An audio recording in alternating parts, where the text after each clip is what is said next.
let me go ahead here and let me just do a show in, bring up inside the internal web browser here.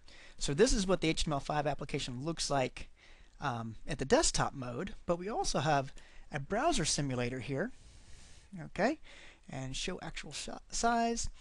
And this basically gives us a little look and feel, or gives us a quick and dirty feel for what the mobile aspects of that application will look like. This is an HTML5 application. It's been optimized for both desktop and mobile, provided by our AeroGear project.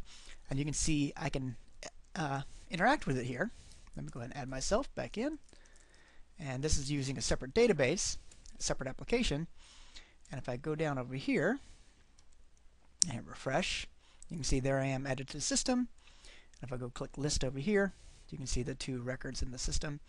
And so that's real nice to be able to see quickly, you know, based on the form factor of my phone or my iPad, and I have numerous options here. I have iPad, iPhone, different Android phones.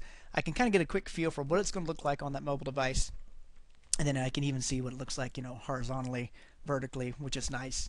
And then, of course, if I wanted to, I could even navigate off to some other site, like, let's try this. Walmart.com. So it's a fairly useful tool, and it is useful for kind of figuring out what a mobile site would look like.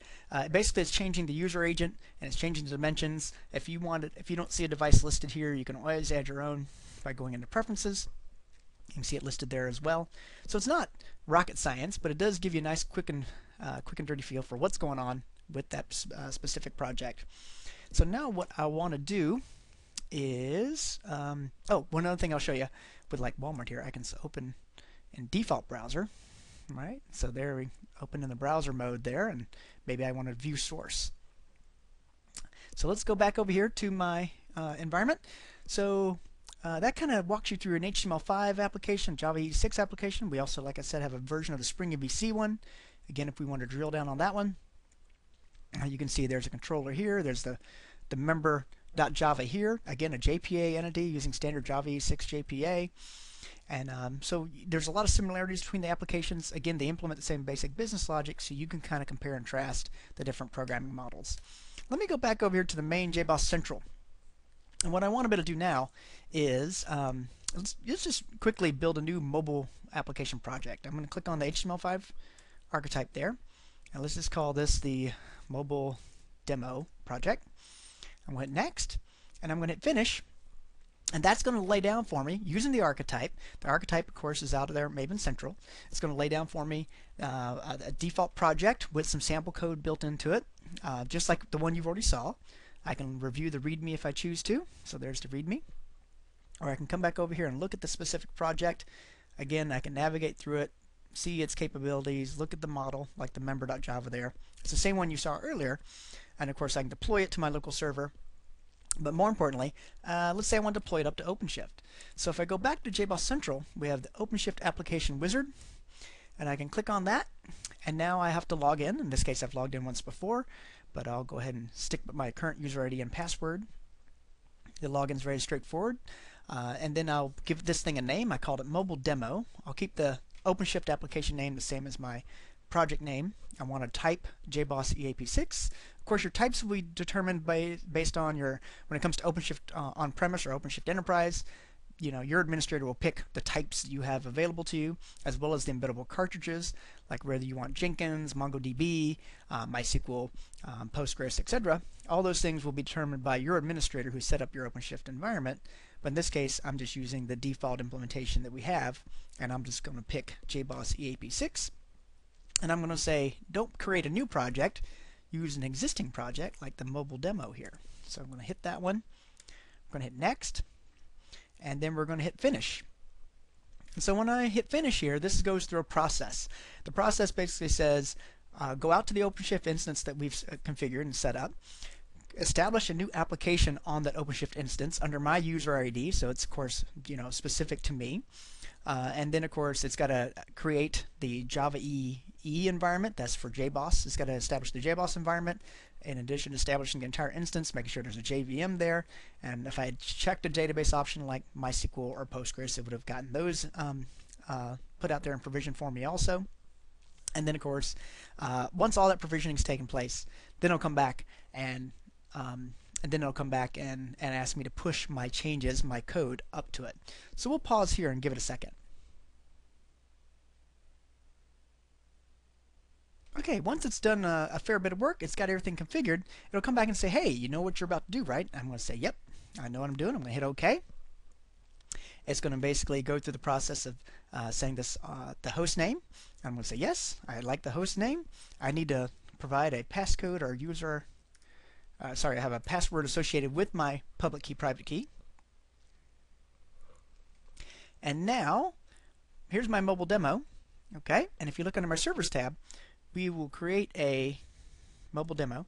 We will create a server adapter here, so you can see that it's really tied into Openshift and it's easy to republish it or make changes to it.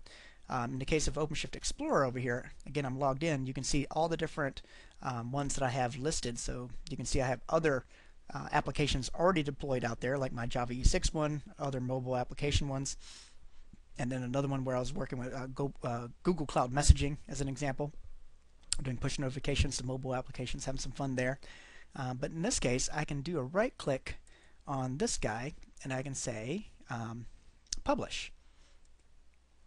All right, and yes. So this will take a moment to do the git push, so we'll pause here and wait for that.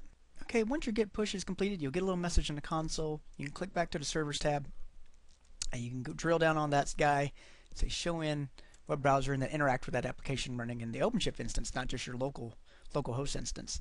Some other things you can do while you're down here. Let me go to, click there and go to Openshift. You can look at the you can tail files, look at the logs, you can look at the environment variables on that remote instance. You can also set up port forwarding, which does allow you to configure for remote debugging. So you can actually set up debug breakpoints and run basically your Eclipse debugger will execute here as you interact with that server side or remote endpoint. I won't take you through that process right now. It takes a little bit to set up, but you can also debug in the cloud. One thing though I want to show you is the Remote Systems Explorer. So that instance you've established out there is yours. And so let me see if I can drill down on this guy. Let me get connected here. Let's see here. Right click connect. Okay, get connected. There we go. So I've already set this one up once before. That's why it's still listed here from Mobile 1. But you can connect to that remote system and interact with it. So let's see here. And I'm gonna do a launch terminal. And so now I'm in at the SSH level. So I can interact with that remote environment. Again, this is of course Linux, and I'm using Linux commands to interact with it. But this is my server running that application you see listed above there. And so I could even switch into the JBoss ESB environment here, or JBoss EAP environment here. I can go to the logs. I can say, okay, I want to do a tail of the server log dot here, and check out some information so you can see where I've been registering different users on this particular application, like Jimmy Johnson and Burr there, as you saw me do earlier. So that's a nice thing you can do also. You can navigate to it, maybe move FTP files back and forth. You know, if you need to make changes here, you could. We don't necessarily recommend that you work with this particular user interface, but you can, and that's the power of Openshift, is you do have access to that specific instance, because it's not even in an instance, right? You have access to that slice of the operating system on that remote host, and you can just shell right into it from here. Okay, well that's enough demo time, so we'll just jump back into Q&A mode.